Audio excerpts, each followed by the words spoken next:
ഈശോ മിശിഹായ്ക്ക് സ്തുതിയായിരിക്കട്ടെ. പ്രിയ സഹോദര സഹോദരി, ഈശോയുടെ നാമത്തിൽ നല്ലൊരു ദിവസം നിനക്ക് നേരുകയാണ്. ഈശോ ഇന്ന ദിവസം നിൻ്റെ കൂട്ടത്തിലുണ്ടാകട്ടെ എന്ന് പ്രാർത്ഥിക്കുന്നു. നിയമജ്ഞരും അതുപോലെ തന്നെ ഫരീസേയരും പ്രമാണികളും അവരൊക്കെ, അതുപോലെ പുരോഹിത പ്രമാണിമാർ, ഇവരൊക്കെ ദൈവത്തിൻ്റെ സ്വന്തം ആളുകളാണ്. ദൈവത്തിന് വേണ്ടി എപ്പോഴും നിലനിൽക്കുന്ന ആളുകളാണ്. എന്നാൽ അവർ വന്നിട്ട് ഈശോയുടെ അധികാരത്തെയൊക്കെ ചോദ്യം ചെയ്യുന്നത് സുവിശേഷം നമുക്ക് കാണുവാനായിട്ട് സാധിക്കും. ഇപ്രകാരമാണ് വിശുദ്ധ മത്തായി അറിയിച്ച സുവിശേഷം 21 അധ്യായം 23 വാക്യത്തിൻ്റെ അവസാനം, എന്തധികാരത്താലാണ് നീ ഇതൊക്കെ ചെയ്യുന്നത്? നിനക്ക് ഈ അധികാരം നൽകിയത് ആരാണ്? അവർ ഈശോയോടാണ് കോർക്കുക. ഈശോയുടെ അധികാരത്തെയാണ് ചോദ്യം ചെയ്യുക. അവർ ചോദ്യം ചെയ്യാനൊരു കാരണമുണ്ട്. ഈശോ വളരെ ലിബറലായിട്ട് വന്നു, അധികാരത്തോടു കൂടി ശുശ്രൂഷകൾ ആരംഭിച്ചു, പിശാചുകളൊക്കെ പുറത്താക്കാൻ തുടങ്ങി. അവർക്ക് ഈശോയുടെ പ്രവർത്തനങ്ങൾ ഇവരുടെ നിലനിൽപ്പിനെ ബാധിക്കുന്നത് പോലെ തോന്നാൻ തുടങ്ങി. എന്തുകൊണ്ടാണ് തോന്നാൻ തുടങ്ങിയത്? ദൈവത്തോടൊപ്പമായിരുന്നെങ്കിലും അവർ ദൈവത്തോടൊപ്പമായിരുന്നില്ല. ദൈവത്തിന് വേണ്ടി നിലകൊള്ളുന്നു എന്ന് ചിന്തിച്ചിരുന്നെങ്കിലും അവരുടെ ഹൃദയം ദൈവത്തിൽ നിന്ന് ഏറെ അകലെയായിരുന്നു. അതവിടെ നിൽക്കട്ടെ. സുഹൃത്തെ, ഇന്ന് നീ നിൻ്റെ ജീവിതത്തിലേക്ക് ഒന്ന് നോക്കണം.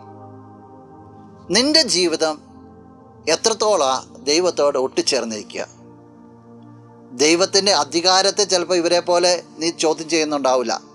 പക്ഷെ എന്നാലും നീ ഒന്ന് ചോദിക്കണം. ദൈവം പ്രവർത്തിക്കുന്നതാണ് നിൻ്റെ ജീവിതം മുഴുവൻ.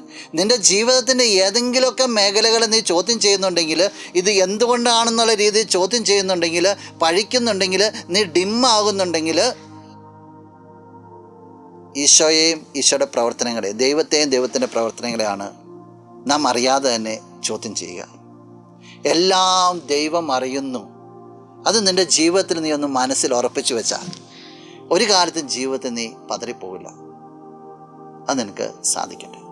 നമുക്ക് കണ്ണുകളടച്ച് കരങ്ങൾ കൂപ്പാം. നല്ലവനായ കർത്താവേ, നിന്നെ ഞങ്ങൾ ആരാധിക്കുന്നു, സ്തുതിക്കുന്നു, മഹത്വപ്പെടുത്തുന്നു. ഈശോ ഈ വ്യക്തിയെ സമർപ്പിക്കുകയാണ്. ജീവിതത്തിൽ വിവിധങ്ങളായ സാഹചര്യങ്ങളിലൂടെ കടന്നു പോകുമ്പോൾ ഒന്നിനെ ചോദ്യം ചെയ്യാതെ, മനസ്സുമടുക്കാതെ, എല്ലാം നീ അറിയുന്നുണ്ടെന്നുള്ള ബോധ്യത്തിൽ മുന്നോട്ട് പോകുവാനായിട്ട് ഈ വ്യക്തിയെ നീ സഹായിക്കണമേ. ഇന്നത്തെ ദിവസത്തിന് വേണ്ടത് എല്ലാ കൃപകളും നന്മകളും നൽകി അനുഗ്രഹിക്കണമേ, ഇപ്പോഴും എപ്പോഴും എന്നേക്കും. ആമേൻ. ആദിനും അന്ത്യനും നീ മാത്രമേ യേശുവേ. സ്തുതികൾക്കും പുകഴ്ചയ്ക്കും യോഗ്യനേ